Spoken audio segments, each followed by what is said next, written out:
That's never happened before in my life. Oh my gosh, you don't look Mexican at all. You're so white. But then when we came here, it was like people were speaking a completely different version of Spanish. If there's any trouble to get into, she figures out how to get into it. But okay, there's a tree.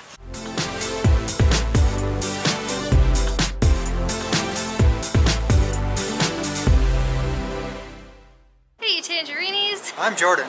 I'm Maddie, and we are Tangerine Travels. So this morning we were walking to breakfast and noticing the puddles all over the place from the rain last night. And that reminded us of one of these things on the list of things that shocked us about Guadalajara.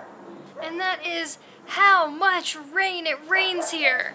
Well, it's raining in the rain. When we first got here, we thought there really wasn't much rain here.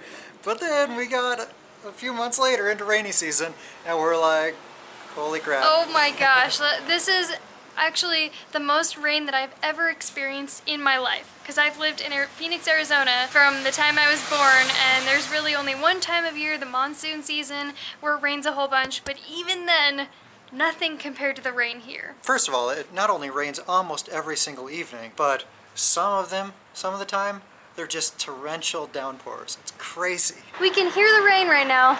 Yeah, this is insane. We can hear the rain coming. From far away buildings, but we can't see it yet. Oh my gosh. Oh my gosh. And here it is, coming inside. Oh my gosh. Yep, it's coming inside. Okay.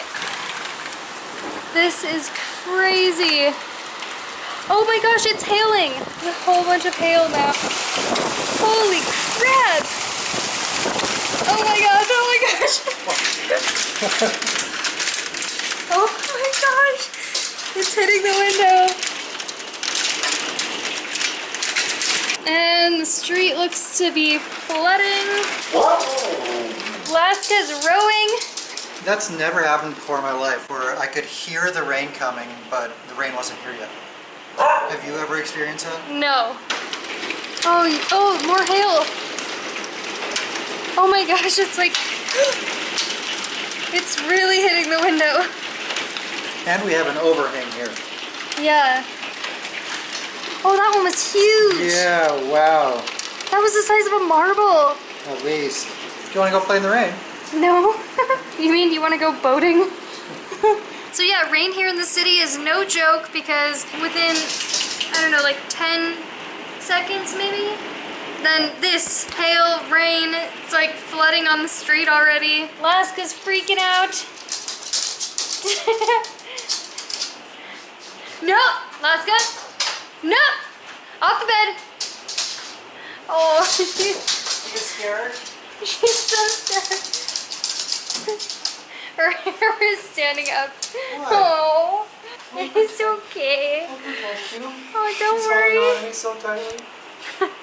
Oh, Okay, it's okay. she's terrified.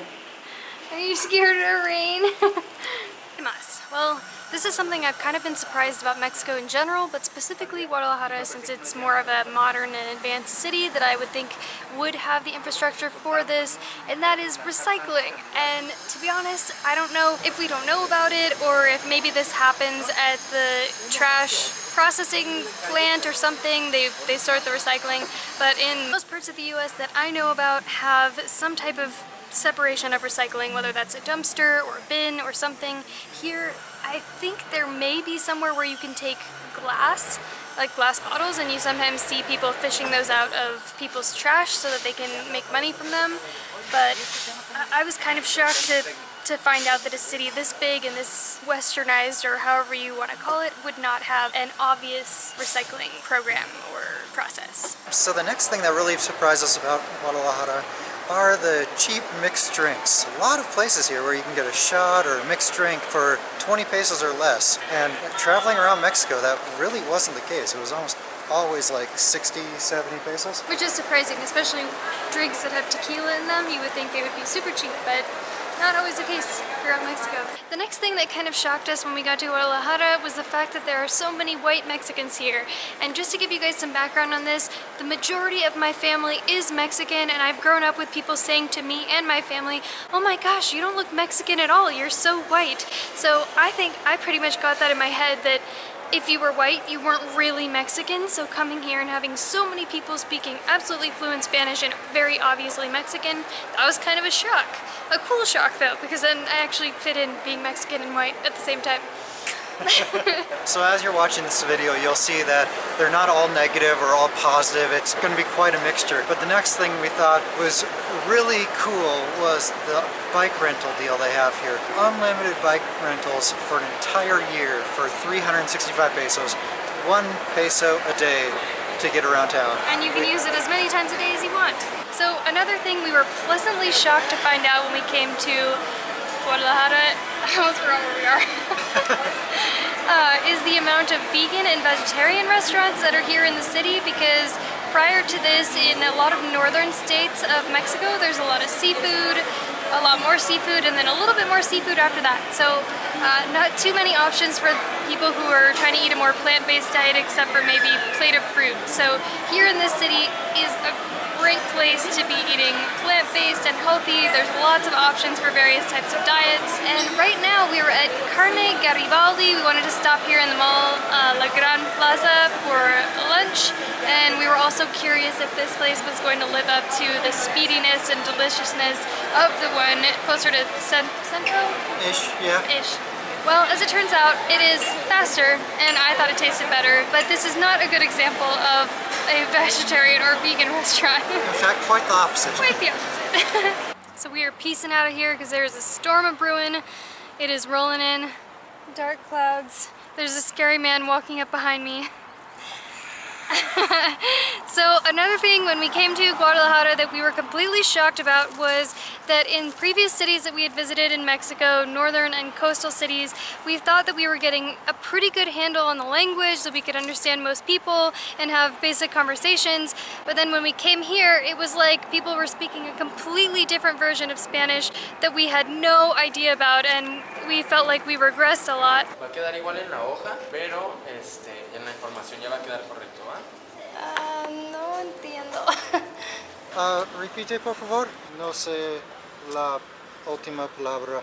Lo siento. To be honest, we're not sure if that's because there's a different dialect or if people are using different words. We did notice right away that there were a lot of words that we knew of that people use different versions of here. But then after being here for a while, it kind of seems like it might just be a slightly different speech pattern, or perhaps people don't enunciate or they talk faster or something like that. So we were a little bit shocked after feeling like we were getting a good handle on Spanish to come here and feel like we had backtracked a little. One thing we were really surprised about was every Sunday they close down the streets, or not all the streets, but some major streets, and allow you to bike, walk your dog, run. Roller skate. Yes, do whatever, just go out and exercise for several hours each Sunday. And we think that's a lot of fun. And I've been all over the US and I've never seen anything like this. So we think that's pretty cool that they do that here. Did tell us that that's because Guadalajara does not have enough parks per capita or something like that, and so that's why they have to have most of one day a week dedicated to exercise and giving people the space to do recreational activities. But either way, pretty cool. Let's go. What are you doing? So the next thing that we were pretty shocked about when we came here are these giant glorietas, also known as roundabouts, that have like 4, 5, 6 lanes. Everyone does whatever the hell they want to do. It's a giant shit show and it's super terrifying. Yeah, they do have lights in like the various portions of it, but then also you can go through it, and you can exit the roundabout from any lane. Probably not really, but people do, so you better watch out. Yeah, so we were shocked about that. I have never actually been more scared to drive in any city in my life. Why you see us taking Ubers everywhere. One thing that's really interesting about this city is there's such a contrast between the old and the new. There's super modern, gorgeous, tall buildings with brand new construction, and then there's the older part of town where you have buildings that are 400 or 500 years old. The difference between the various parts of the city is pretty crazy in that sense. So we have to laugh at ourselves for this one because we did not realize the sheer size of this city. So in the past, anywhere we had gone, if we pick a point that's like, I don't know, about an inch on the Alaska. She keeps walking. Stupid dog. That was my joke. You stole my joke. Now you know how I feel when you always turn the camera on and steal all my jokes. Anyway, so if you pick a point on them, if we picked somewhere in Airbnb that was about an inch away from El Centro, where that's usually the first spot we want to explore. Yeah, basically. Here, we picked a spot that was like about an inch on the map, and as it turns out, it would take 2 hours to walk to El Centro instead of the usual 10 to 20 minutes in other cities. So yeah, we gotta laugh at ourselves for that one because the city is just huge. So a lot of people speak English here, but that's not the funny thing for us. The funny thing is we'll have countless interactions with an individual, and then in Spanish, and then like a month later they'll start speaking English to us Out of nowhere. Yeah, and up until that point we had no idea they knew a word of the language. Another thing we were pleasantly surprised to find out is how much diversity there is within the city of Guadalajara and then also close to it. So within maybe like an hour to 2 hours driving distance, we can go to places like Huachimontones and Tequila and a whole bunch of other really cool surrounding towns, including Lake Chapala and the areas around there. Mazamitla and waterfalls. So much stuff. So if you're not really feeling the city, it's just a short drive away and you can find somewhere else cool to explore. And if you've seen any of our videos, you know that there's a heck of a lot to do within the city as well, from brand new shopping malls to the historic downtown El Centro area, the giant zoo here, and so much more. And then this lady walking behind me. Well, you're not actually walking, being carried. Why are you carrying her? She wanted to be in the video. She told me this. Is that right? Don't walk through the tall grass. Yeah, you're gonna get all the ticks. Come on. I know If there's any trouble to get into, she figures out how to get into it. You are not walking through the tall grass. You are not getting ticks. ¿Entiendes? Okay, so we realize that some of these things might not be, oh my gosh, crazy, shocking. But when you come from a different place, a different city, a different state, a different country, even the smallest things can be a little bit like, okay, there's a tree. Even the smallest things can kind of be a big deal to get used to, and these were just some of the things, of the many things that we've had to get used to and that we thought were like, oh, that's kind of interesting or notable, or I'm gonna run into something. At the very least, they were all a surprise to us. If you've stuck around to this point, we know you want to see more videos, go ahead and gong that bell so you get notified the next time we put out a new video. We hope you enjoyed this one. If you did, give her a thumbs up and subscribe to our channel. and we'll see you in the next video.